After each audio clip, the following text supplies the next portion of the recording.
Ladies and gentlemen, it looks like Citizen AY is still having technical issues, and I'm here with Mazi Isaiah. Mazi Isaiah, I'm glad to have you in the studio again.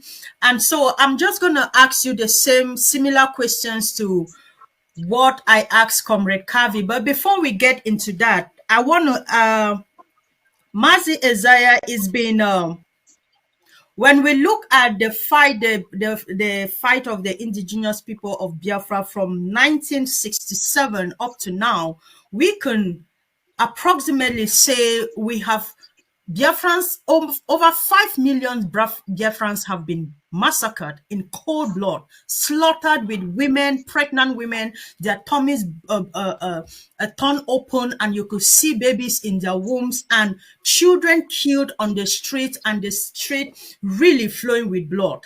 And there has been that bloodbath on the streets of Asaba, the streets of Anambra. And I want to ask you, why has the world been quiet about the massacre of 5 million people? We heard about the Rwandan genocide. It's been termed a genocide. And yet 5 million people have been massacred in the fight, this Biafran fight. And yet it has not been officially called a massacre, a genocide. Why is that so? Okay, my sister, thank you very much. Mada Cecilia. It's a pleasure once again to be on your program. And before I proceed, I would like as well to thank the Ambazonian people and the leadership of Ambazonia that are working so hard, in fighting what is right for our people in Amazonia. And at the same time, I will not hesitate to, of course, recognize our leader, Mazi Nnamdi Kanu, who has been in DSS dungeon, if you like, the Zoo Nigerian Authority, and went to another sovereign state. They call it sovereign state. And another government went to another government in another country, kidnap a citizen that does not belong to Nigeria, and the world have kept quiet. British complicit in this. Mazi Nnamdi Kanu happens to be a British citizen. But this time around, something happens to a British citizen in a foreign land. The British government, the British High Commissioner, the British Prime Minister, they decided to keep quiet. Because why? Because Mazi Nnamdi Kanu is an African, and unfortunately, a black man. A black man has not been regarded anywhere, by these British, colonial masters, if you like. Wouldn't even call them colonial masters. British government is a terrorist government that can go into another country, bomb, kill them, have right to kill them, and made away with their resources, and nobody talks. What happened, according to your question, if you have to, if I have to, reply over that question, there's a lot of things that have happened. You are talking about the killing of Biafra since 1967-70. It did not start there. It started from 1945, the first massacre in the north, and then it went up to 1950, and then 52, 54, 56, and then continue until 1967 when Colonel Chukwuemeka Odimegwu decided to say enough is enough. I can't be in a very sensitive position like this, watch my own people, my race being, life being snuffed out of them, and nobody's doing anything. He decided to call them back home. In that regard, the British didn't like it. They didn't have enough of it.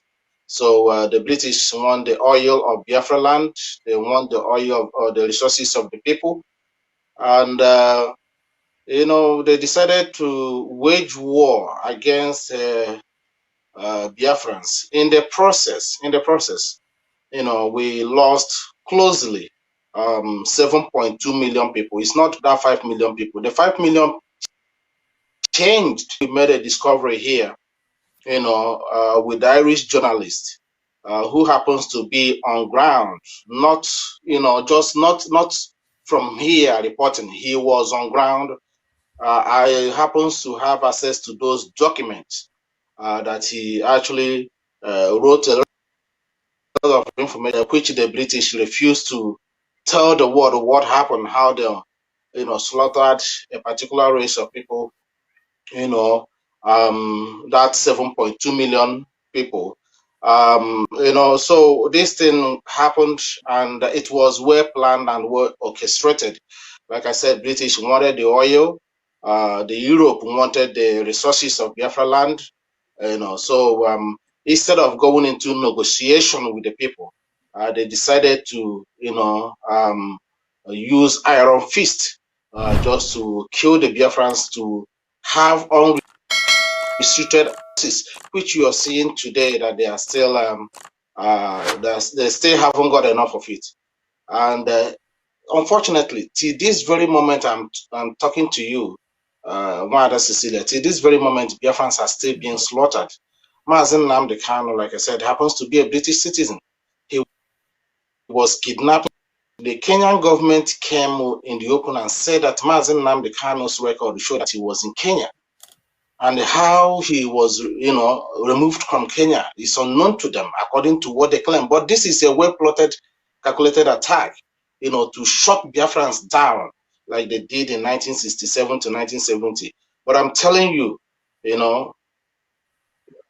this 2022, we are not going to allow them. We are not going to allow them, to get away with what they get away with 1967 to 1970, because we have made up our mind this time around, to make sure that we will fight to the bitter end, if it's what they want, if it's that option, so because it's only an animal. It cannot even kill animal. That's right. At the rate your Biafrans are being killed, slaughtered, their blood being littered all over the place, their bodies, children are being shot dead, the children are being raped in front of their mothers, mothers are being raped in front of their children. All these are due to the British. And the Western world are not doing anything. Nobody's saying anything about it.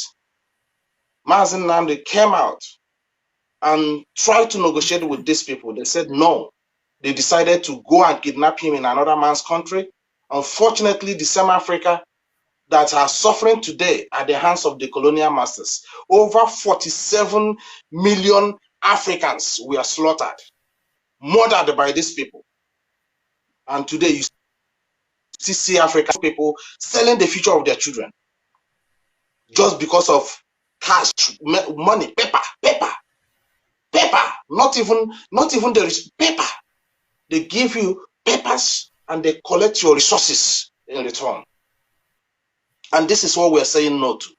This is what man up against. And this is why what we have seen and said, we are not going to leave this battle. We are not going to leave this to our children. We are not going to allow them to slaughter us like they did 1967 without no reason. They could not explain the reason why they slaughtered Biafrans. 7.2 million people, 9 million internal refugees. It has never happened anywhere. That is why you have not heard the Western world reported or talk about the genocide done on Biafran people.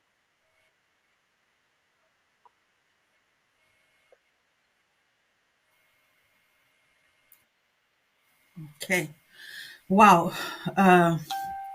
I'm having goose pimples all over my body as you mentioned figures and names.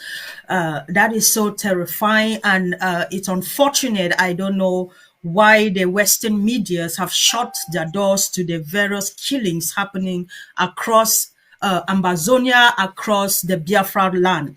And Mazi,